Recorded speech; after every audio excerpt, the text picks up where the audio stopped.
It's time to talk about the important issues for the natural state. And there's only one place to turn for that. Opportunity Arkansas's Nick Horton. You can find Nick's work at opportunityarkansas.org. And welcome back to First News. It is now time for our Opportunity Arkansas segment with Nick Horton. Good morning, Nick. Welcome back to the show. Nice to have you today. Hey, it's great to be with you. Who told Toby he could go on vacation? I mean, why does he think he gets to do that? Sometimes I like when he leaves, Nick. It's fine. It's okay. He can go for a couple of days. He just has to come back so that I can go back to doing my job, too. That's right. Well, it's good to be with you. Thanks for having me, as always. Most definitely. Well, it looks like you guys have a busy day ahead also, because the legislative scorecard is going to be released a little later today. So, Nick, what are you guys expecting from this report? Yeah, well, a big day and a ton of work. I mean, hours and hours and dozens of hours of work from our team going into reviewing the legislative session. I've shared on the show and with Toby and your audience before, more than 1,652 bills, pieces of legislation that were filed during the legislative session. And that doesn't include resolutions, joint resolutions, constitutional amendments. That is just new laws and statutes, and over 1,000 of them now have been signed into law by the governor.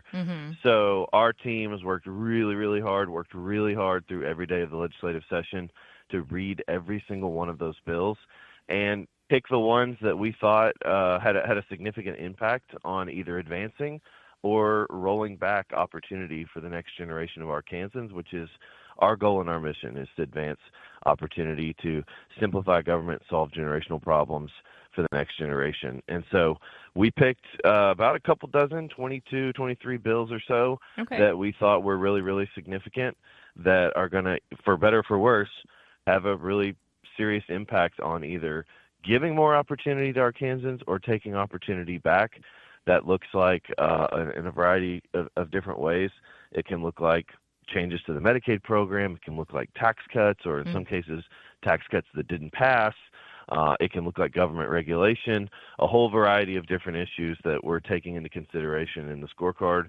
And in total, when you count 22 bills by 135 legislators, you're talking about more than 2,000, about 2,500 individual votes that our team went through and tallied up. And we give each vote a score, and then legislators are scored based on whether or not they voted the right or the wrong way, in our opinion, and then they're given a total score based on that. And folks who scored and earned more than 90% of alignment with our policy priorities and our policy agenda are going to get legislative awards from us. So those will be announced today as part of the scorecard. And we're really excited. A lot of anticipation out there, I think, about this and what the results are going to be. So we're excited to get it out later today. Yeah, no, I'm definitely excited to see it and to hear, you kind of talk about it, which I'm sure you'll do next week when you join us next Wednesday, because you'll have a little bit more of a chance after it's come out and that kind of a thing. We can discuss it. But very interesting to see,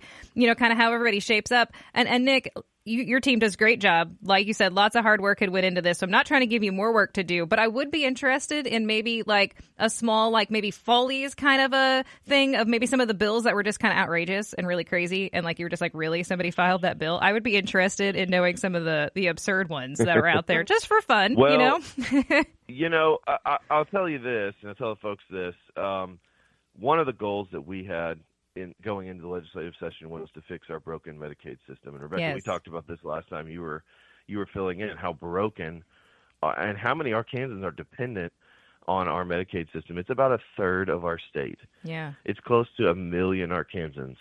And that number fluctuates a little bit week to week, month to month. But about a third of our neighbors are dependent on Medicaid. And we don't think that's a good thing. Yeah. Because we think Arkansans can do better and deserve better than what the Medicaid program offers.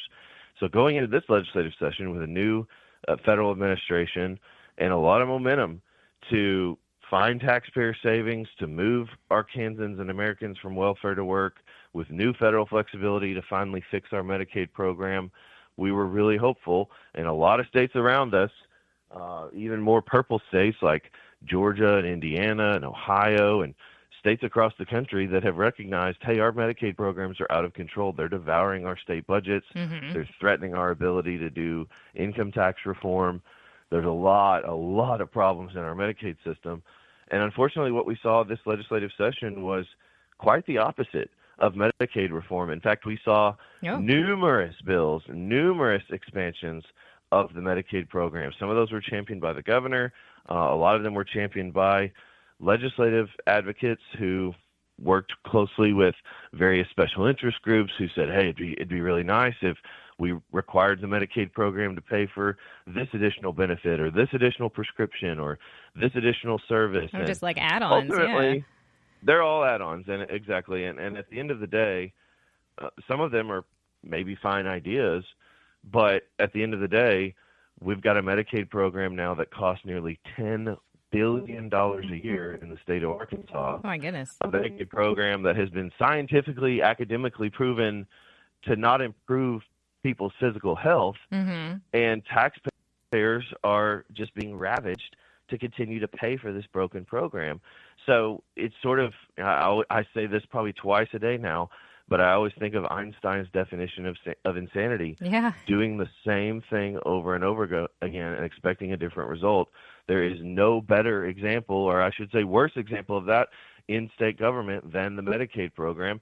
And instead of digging in and trying to fix Medicaid and make it more sustainable and make sure it's strong and secure and functional for the people that really truly need it, we just went further and further and further in the wrong direction this legislative session. So there's going to be a fair amount about that on the scorecard. Yeah. You're going to see, again, some tax cuts and a lack of tax cuts. You're going to see some bills that made some positive effort to fix our foster care and child welfare system. You're going to see, frankly, Rebecca, there were some bills that we were told by the legislature and the powers that be that, well, we don't really have the money right now to cut income tax. We got to kind of wait and see what's going to happen with tariffs and wait and see what's going to happen with the economy. And yet somehow, despite all of that, we had the money, quote unquote, in the budget to create new tax carve-outs and credits for special industries, such as the beer and sake industry. I'm not personally a huge fan of sake, but it doesn't really matter because now I'm going to get to pay. Now I'm going to get to help pay for it through my tax dollars.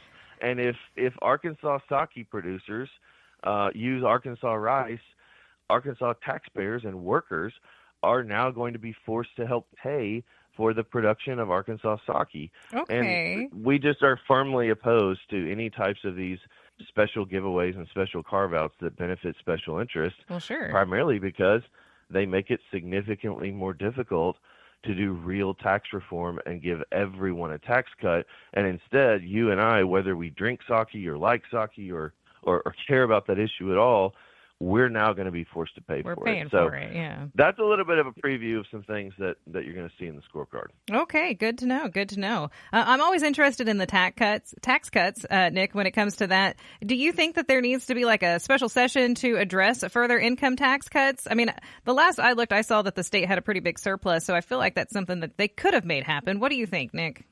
I'm glad you brought that up because that is definitely something that we not only expect but are going to sort of insist on. And I think the people of Arkansas, the taxpayers of Arkansas, expect that to happen as well. The Speaker of the House has now come out and said, well, we don't really think that's going to happen this year. We're going to look at maybe the fiscal session next year. And to some degree, you can make an argument, well, 6 of one, half dozen of the other. If they come back and do a bigger tax cut in the fiscal session next year, maybe that's just as well. But the reality is, my concern is we have states around us that are continuing to move very aggressively and frankly more aggressively than Arkansas is now towards full elimination of their income tax. Just 2 weeks ago, our neighbors to the west in Oklahoma passed a bill, a very similar concept to what we've been advocating for the last 3 or 4 years, which is a wind down, a trigger type proposal that would apply surpluses as they come in, which you mentioned we're going to have another surplus this year. It's the 5th or 6th year in a row where we've had state government has taken in more money than they need. Well, there's 2 options when that happens. State government can spend that money or they can send it back to taxpayers. And the reality is, as that's continued to happen, we find ourselves having these little debates and all this little infighting and, well, what does this person want and what does this chairman want and what does the governor want and what do all these different people want, rather than just saying, hey, you know what, we're going to get to zero. And because we're so serious about getting to zero and removing this tax on work, we're going to put this wind down and this trigger in place, and we're not going to continue to debate this every 4 to 5 to 6 months based on what the surpluses are. We're going to have a plan, and we're going to set it in place, and we're going to stick to it. Yeah, we're just going to do it. We're going to keep our word and put a flag in the ground and say we're serious about this. Yeah. Oklahoma's done it. Mississippi did it just a few months ago. And there's no reason that Arkansas couldn't and shouldn't be doing this. Yeah. So, yes, I totally agree. We should be doing everything we can to reduce our state income tax. That means spending restraint. That means finding waste in state government. But it does also mean using these surpluses. And we have to be urgent and aggressive about that because other states are, and we're competing with them every single day for jobs and for workers. No, exactly right. We could easily move over to Oklahoma or Mississippi or Texas. I mean, I know a lot of people do that. But Nick, as always, I appreciate your time. I know you and we could probably talk to each other for days, but we do need to wrap it up. I appreciate you coming on for the Opportunity Arkansas segment every Wednesday. We'll talk to you again next week, and I hope you enjoy the rest of your week, Nick. We'll talk to you soon. Thanks, Rebecca. If folks want to see the scorecard, it'll be up here within just a few hours, opportunityarkansas.org.